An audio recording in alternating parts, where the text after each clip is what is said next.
আপনারা দেখুন, এটা যুদ্ধ থেকে কম কি? একটু পর পর আমাদের উপর হামলা হচ্ছে, চারপাশ দিয়ে হামলা করতেছে পুলিশ।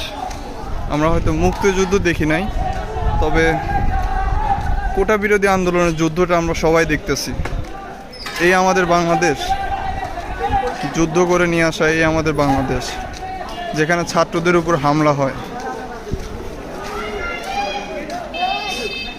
দেখুন পরিস্থিতি, আমাদের চারপাশ দিয়ে হামলা করতেছে পুলিশ। এইটা কি আমাদের স্বাধীন বাংলাদেশ হইল, যে শিক্ষার্থীদের উপর আজকে হামলা চলতেছে?